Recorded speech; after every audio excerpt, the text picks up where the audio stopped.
Dober dan. Pozdrav. Jutri je otvoritev spomenika vsem žrtvam vojne na Južnem trgu v gosteh oziroma prvi sosed Kongresnega trga, znanega tudi kot Trga Zvezda, nasproti univerze. Dva velika kolosa bosta stala oziroma že stojita in čakata na jutrišnjo slovesno otvoritev, pri kateri bodo sodelovali trije predsedniki, predsednik republike, predsednik državnega zbora, državnega sveta in pa še ljubljanski nadškof. Razprav o tem obeležju, spominskem obeležju je kar precej. Nekaj nezadovoljstva na skrajni desnici, nekaj na levici. Po eni strani češ, da gre za izenačevanje partizanov domobrancev, po drugi strani, da gre za zamolčevanje dejstva, da je že po končani vojni prišlo do množičnega pomora domobrancev. Na tretji strani je pa tako, da je pobuda za to, da se v Sloveniji ali pa v Ljubljani, če tako rečemo, naredi nek spomenik, ki bi imel spravno naravo. Ta pobuda je stara praktično že 35 let oziroma 34 let. Kaj je tvoja ocena? Smo spravo bližje ali smo dlje pravzaprav kot leta 90, ko je bila v Kočevskem Rogu prva spravna manifestacija? Ja, to je zelo kompleksna tema, ker je kar strašljivo zahtevna. Ne vem, koliko bo lahko prišla do obisti, ampak lahko pa poskusva. Recimo, če greva že takrat, leta 90, ali kdaj je že bilo točno v 90? 90, ja. No, v Rogu, je bila napaka že v tem storjena, da sta se spravljala predsednik države pa ljubljanski nadškof. Mislim, to je narobe postavljen, kako ne rečem, zastavek. Torej, a je bil mogoče nadškof vodja neke vojaške skupine, ki se spravlja, ali kaj? To so bila vprašanja, ki so visela v zraku. Takrat so bila samo umevna, danes pa niso več. Ampak konkretni spomenik zdajšnji bi moral biti v ideji postavljen kot obelisk pa z enega preprostega razloga, da bi se dvigal v nebo in kričal, kako je majhen narod v bistvu se pregrešil brat zoper brata in v bistvu negiral osebno noto dogajanja, ki je objektivno izgledalo pač politično, ideološko ali kakorkoli že razdeljeno. In to je bila ideja Spomenke Hribar, ki jo je postavila leta 1983. 1983 v eseju Krivda in greh, ki je bil namenjen za objavo v Kocbekovem zborniku. Ni išel prav takoj, nekaj časa je trajal, z manjšo diverzo je bil potem objavljen, če se prav spominjam, v Mariborski katedri, ko je nepričakovano potem esej ugledal luč sveta.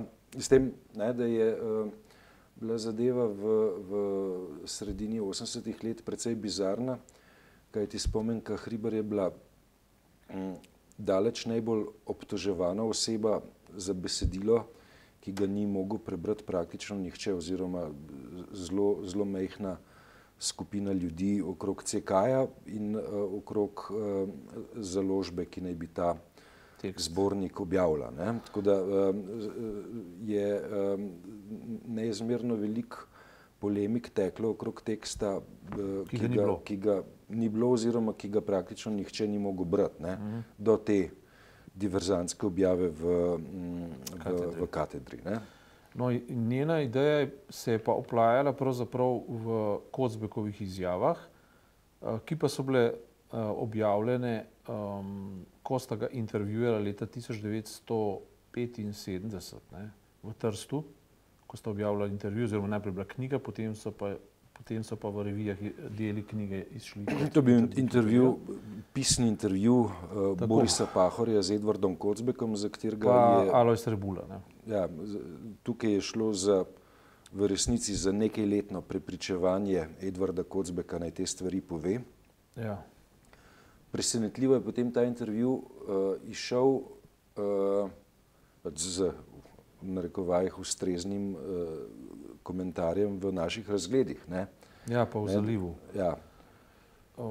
Zdaj, kaj je bila poanta Kocbekova? Je bila preprosto ta, ker Kocbek je v teh svojih knjigah in spisih, ne, ki jih je danes mogoče prebirati, na nek način jasno povedal, kakšna je logika epohe, kakšna je logika, politična logika prevladujočih skupin. In on kot partizan oziroma kot soustvarjalec Osvobodilne fronte v zgodnjih fazah kot krščanski socialist je dal jasno vedeti, komu pripada kontinuiteta državniške misli v smislu samosvojanja ali pa, dajmo tako reči, samobitnosti, slovenske samobitnosti. Potem je pa na neki točki v zavest prišel zločin, ki se je zgodil, ne? Mu je sprožil neke procese in je poskušal vse skupaj, to se pravi, ni več razmišljal politično, ni več razmišljal iz pozicije, kdo je imel prav, pa kdo je narobe, ampak je začel razmišljati personalistično, oziroma individualno. Lahko malo pojasniš to personalistično linijo v On je pripadal personalistični liniji, ki je prišla iz Francije. Ja. In on je kot krščanski socialist personalizem peljal pravzaprav kot svoj leitmotiv. In šlo je pa preprosto zato, ker je potem povzela pa Spomenka Hribar, namreč lahko prihaja do krivde nedolžnih. Ne? To se pravi, vzemimo teoretični primer. Nekdo sedi recimo v Polhograjskih Dolomitih, ne? Sedi doma, ne? In ne ve, kaj se mu bo zgodilo čez 10 minut. Čez 10 minut se odprejo vrata in stopi not neka politična, oziroma vojaška formacija. Recimo, da so bili to domobranci, lahko bi bili partizani. Ki so pa bili nekje drugje, nekje na Gorenskem recimo, tukaj so bili pač domobranci. So človeka preprosto regrutirali in on ni vedel, v kakšne epohe vstopa, ni vedel, v kakšne zgodovinske okoliščine vstopa, ni vedel, v kakšne ideologije vstopa in ni vedel, v kakšne kontekste vstopa.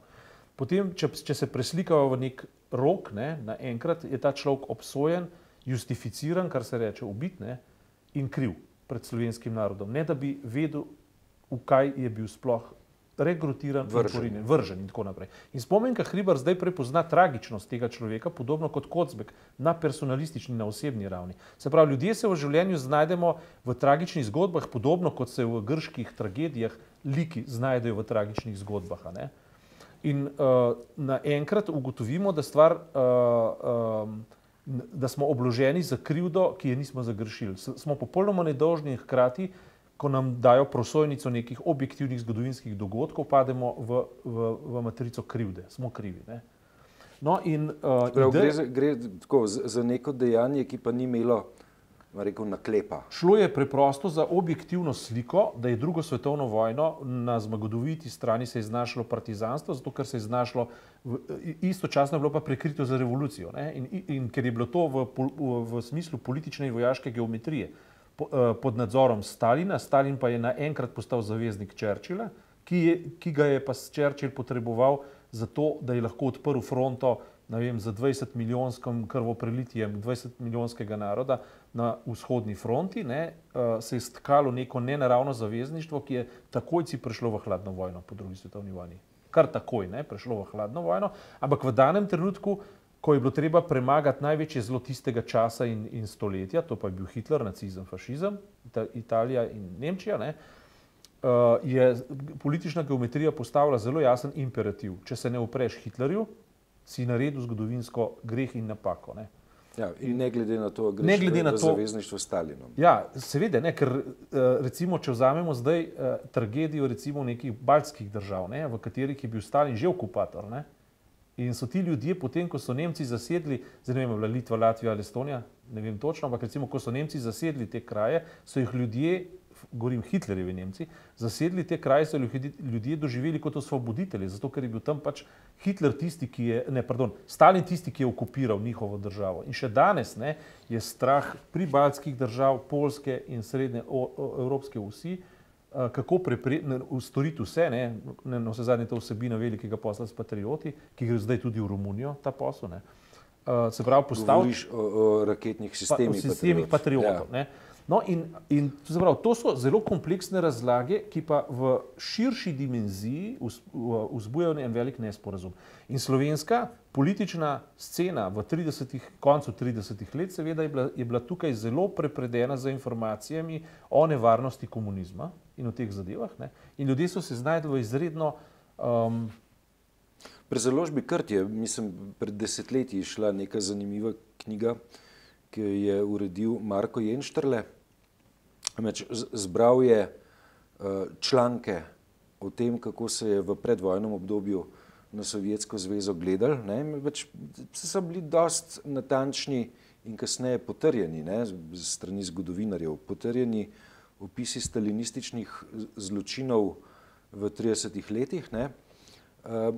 In neko sliko o stalinizmu se je bilo konec koncev možno na osnovi teh tekstov, ki so bili dosegljivi v slovenskem tisku, ustvariti že v 30 letih. Je pa res, da tedanji komunizem je na to gledal kot na sovražno propagando zoper Sovjetsko zvezo. Bralci so pa vendarle neko sliko o tem, kakšen problem pravzaprav predstavlja stalinizem, so si lahko izoblikovali. Zdaj, kolikšen del ljudi je stalinizem razumel kot drugo največje zlo, kolikšen del ljudi pa je hkrati zapopadel, da je nacizem največje zlo tistega časa, je pa praktično nemogoče ovrednotiti in od tod tudi tragika posameznikov, ki so v teh tehtanjih med večjim absolutnim presežnim zlom in malo manjšim zlom izbrali recimo domobransko stran. Zdaj, če se povrneva na tisto, kar so prejšnji teden ali še predprejšnji teden govorila o Thompsonu in o hrvaški sceni. To je drugačna v toliko, ker tam je NDH dejansko operirala tudi za koncentracijskimi taborišči in delovala zelo konceptualno, kar se tiče tudi zločinsko, če hočeš.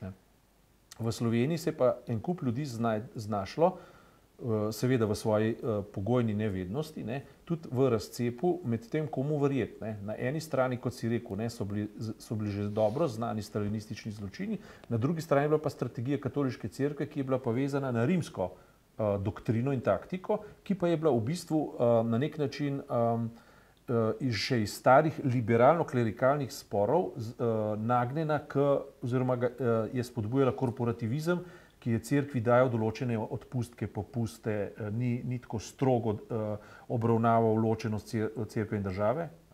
In zato so v bistvu Mussolini je bil po razsvetljenskih sporih v Italiji pravzaprav za cerkev en tak obliž, ker jim je začel s konkordati, začel je popuščati. Skratka, ker pa je sedež katoliške cerkve bil v Rimu, se je duh te popustljivosti razselil praktično po celotni Evropi.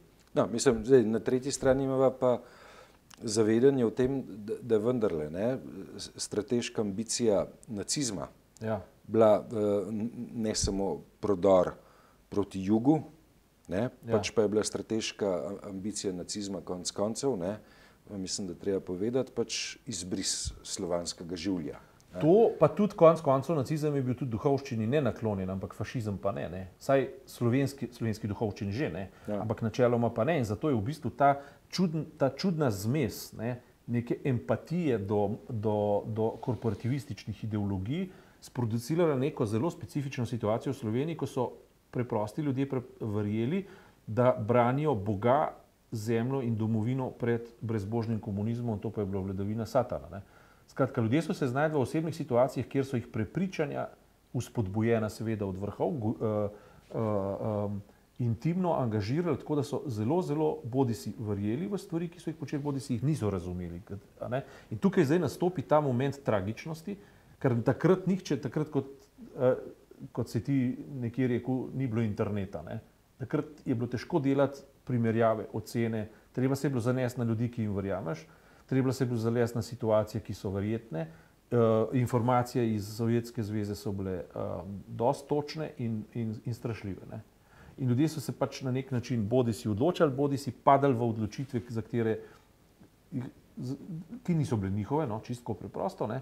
In potem se je zgodilo, kar se je zgodilo. In padle so te objektivne prosojnice in so rekli, točno se ve, kdo je bil uradno na protifašistični strani. To se je po padcu koncesije, če tako rečem, Draže Mihajlovića v Jugoslaviji, ker knez Pavle pač ni hotel začeti vojne, zaradi tega, ker je pač, kot je rekel, ljubil svoj narod in ni začel krvoprelitja. Zahod oziroma Anglija je pa zahtevala to, tako in Stalin je rade volje odprl fronto. Ne? In potem je partizanska vojska dobila tako rekoč zavezniško koncesijo in postala uradna. In ko je postala uradna, je bilo popolnoma jasno, da vsi tisti, ki so v nasprotju z njim, postajajo na nek način neuradni, no, če tako rečem. Ja. Pred dnevi mi je v roke prišel izvod britanskega tiska iz marca 1944, War Illustrated se imenuje časopis, ne, na kateri je na naslovki fotografija 20-letne Titove partizanke, ki stoji ob portretu Josipa Broza Tita, ne, ker se prekriva s časom, ne, ko je Tito v očeh Britancev dobil status zaveznika. Tako, ne. In to je bilo že po dogovoru z Stalinom, v tem ni dvoma, sicer tega ne bi dobil, se on brez Stalina takrat ni pomenil nič, ne, Tito. In seveda, dobro, zdaj pa prideva pač na to objektivno sliko, v kateri danes zavezniški zahodni svet ne diskutira. To se pravi, Hitler je bil največje zlo, ki ga je bilo treba premagati, ne, in kdor tega enoumno in jasno ni povedal, pade v drugi plan. Zdaj pa, ideja Spomenke Hribar in seveda tudi Kocbeka in seveda posledično tega, kar je tudi Boris Pahor in Pavel Srbula so počeli, so pa hoteli pokazati na tragično razpetost posameznih ljudi, ki niso nikomur hoteli nič slabega, ki so ljubili svoj narod, ki so ljubili svobodo, ker so imeli slovensko nacionalno idejo zelo močno naglašeno, tudi iz različnih idejnih polov, in niso hoteli nikomur nič slabega in naenkrat so postali slabi ljudje, uradno slabi ljudje. Ne. In v tem je in ne samo to, da so uradno postali slabi ljudje, postali so še mrtvi, ne. To se pravi, še ubili so jih in njihove družine so bile zaznamovane z Kajnovim znamenjem. Ne. In ta tragedija je klicala po neki refleksiji, ki jo je pa Spomenka Hribar, domnevam, da v pogovorih z Tinetom Hribarom, ki je pač razdeljeval tudi filozofsko takrat te teme, ne, artikulirala in zdi se mi tudi, da se je takrat govorilo, če se prav spomnimo, o nekem analogonu z spomenikom v Valo de los Caídos v Španiji, kjer je Franco postavil spomenik vsem, ki so padli za domovino, ne glede na to, na kateri strani so bili. Ideja Spomenke je bila pa dejansko personalistična prosto po Kocbeku, na to se je tudi sklicevala in od tod ideja obeliska. Naj v nebo zakriči ta tragedija. Se pravi, ni šlo za to, kdo ima prav, pa kdo je narobe, ampak kje se je zgodila tragedija. In da majhen slovenski narod v borbi za svoj lastni obstanek doživi tako tragedijo, je vredno zaznamka in to takega zaznamka, ki bi sporočal. Ne. In zato Spomenki Hribar danes ni všeč to, da ima spomenik dva zidova namesto enega obeliska, ne? Ker dva zidova spet dvojnost sporočata. Ona je hotela pa reči, človeška tragedija je nekaj, kar poenotuje, kar človeka zvede na najmanjši skupni humanistični, oziroma imenovalec človeka kot tragičnega bitja, kot ranjenega bitja. Ne? In zato se mi zdi ni najbolj zadovoljna, ampak tisto, kar pa je bistveno, je pa to, da od tedanje ideje, ki je klicala pravzaprav po olupljenju vsega nebistvenega od človeške tragedije, to pa so tudi politična in ideološka vprašanja, se pravi šla na popolnoma personalistično raven, se je od takrat, ko je bila ta ideja spočeta, do že pred 8 let, ko je bil sprejet zakon, ne več o spravi, ampak o žrtvah vseh vojn, kar verjetno vključuje tudi Prvo svetovno vojno, domnevam, ker so bili tudi na avstrijski in italijanski strani. In osamosvojitveno vojno, skratka, da se je zadeva iz personalistične ravni začela nazaj pomikati v, če že ne ideološko, pa vsaj politično, in je kot taka postala seveda predmet preigravanja, ki koristi. Ne? In to pa Čemu koristi? Politiki, ne? Političnim kombinacijam koristi. Ne? Koristi pač recimo levici, da v bistvu anatemizira domobrance, desnici, da anatemizira komunizem, ne? In v končni fazi podprto vse skupaj še z močnim tonom neoliberalne ideologije, ki pa v bistvu te teme izrinja iz naše zavesti pod tezo, da so vredne samo teme, ki vzbujajo moč in oblast. To je seveda dodaten pospešek, da se ne gre na personalistično, ampak se gre na ideološko raven. Od tam naprej je pa v bistvu tiha predpostavka, prav bo imel tisti, ki ima večjo moč, prav bo imel tisti, ki ima oblast. Drugi, seveda, spomenik ne pa sporoča vsakemu, karkoli že hoče, in zato imamo na spomeniku čim več markacij, markacijskih simbolov, v katerih se bo vsak lahko prepoznal, druge ne pusti pa pri miru drugim interpretacijam. Nad tem Spomenka Hribar že ni zadovoljna, ne. Seveda, po drugi strani pa lahko rečemo dejansko, ne, da če čistko natančno pogledamo, pravzaprav to ni spomenik sprave, ampak dejansko je to, kar pravi zakon, ne. Spomenik žrtvam, ne, vojne. Se pravi, država je svojo dolžnost na nek klavrn način opravila, ampak pri spravi tukaj zanesljivo nismo, ne. Še več. Okay, a veš, zdaj tako, ne, veš, kako bo to obeležje funkcioniralo, ne. Je tako, ne, pač funkcioniralo bo v okviru nekega konteksta, ne. Zdaj, kakšen je ta kontekst, približno razumemo, ne glede na to, kakšna bi bila arhitekturna forma v končni fazi tega spomenika, ne, bi interpretacija obeležja bila v vsakem trenutku in vedno odvisna od konteksta. Ne. In pa zdaj, ker se dajmo tako reči, ne, polemični odnosi znotraj nacije nadaljujejo tudi 27 let po prvih volitvah, 27 let po spravni slovesnosti v Rogu, ne, je to tisto, kar pravzaprav v veliki meri določa tudi branje tega pomnika, ne. Po drugi strani pa tako, ne, veš, da marsikdo, ne, je na osebni ravni svoja spravna dejanja ali pa dejanja, ki so vodila v spravo, opravil v 50 letih. Ne? Mislim, da so se v 50 letih konec koncev poročali ljudje iz partizanskih in domobranskih družin. Ne? In so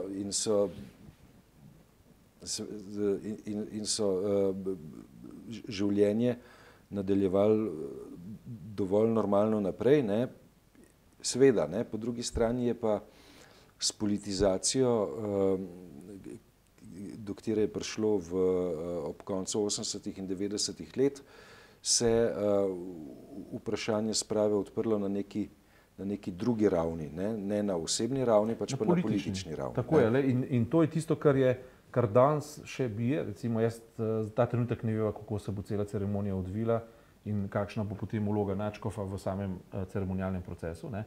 Ampak na eni strani recimo je ta klic brez imnih, brezpravnih, umorjenih ljudi, ki niso nič zakrivili, bom rekel, z nobeno odločitvijo niso nobene napake, ne so nedolžni in hkrati so objektivno krivi, je absolutno legitimen in to usodo in tragedijo ne moreš drugega kot spoštovati in se ji pokloniti, ne.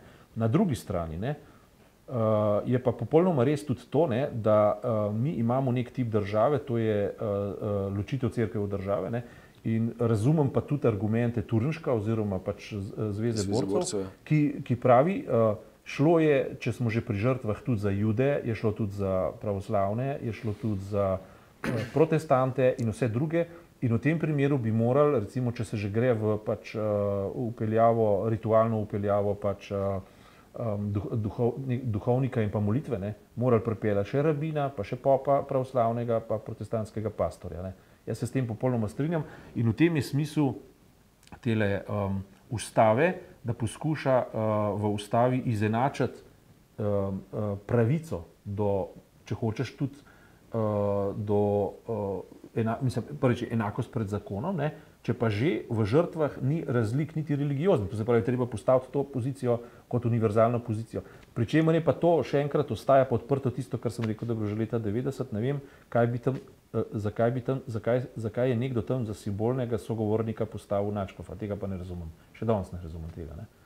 Ker to je na podoben način zgrešeno, kot je zdaj Trumpov sin poskušal povedati, da je tista pisma z rusko odvetnico, ne, sproduciral kot dokaz, da očetova kampanja ni bila upletena. Se to ravno dokaz je, da je bila upletena in ravno recimo to dokazuje, če se je simbolno škof pogovarjal v imenu domobrancev, da je za domobranstvom kot formacijo stala cerkev, ne. To pa je v bistvu samo po sebi odprt problem, ne. Ker za vojaško formacijo mora stati vojaška formacija, neka politika, neke stranke, ne pa verski predstavnik, ne. To je v osnovi civilizacijsko lahko problematično, ne. Ampak mislim pa še nekaj, ne, da se v kontekstu prihodne slovenske zgodovine, kot rečeno, tisti ljudje, ki so bili akteri, so ostareli, so se tudi malo pogreznili v svojo zasebnost, se o tem, ki dosti več nočejo pogovarjati. Mladih to ne nagovarja, država je svoje naredila, ki sploh še ostane prostor za spravo, ne. Sprava lahko nastane med protagonisti, ne.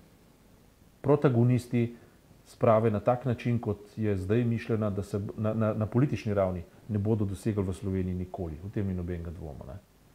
Se pravi, mislim pa, da je družba nezrela stopati na personalistično raven. To je bila pa zasnova Spomenke Hribar pa Edvarda Kocbeka. Tukaj bi pa cerkev lahko vstopila, ne. Tukaj bi lahko vstopili intelektualci, tukaj bi vstopili, ampak se zdi, da v tem novem neoliberalističnem okviru za to preprosto ni posluha. Tako da ta spomenik očitno je in ostaja kontroverzen.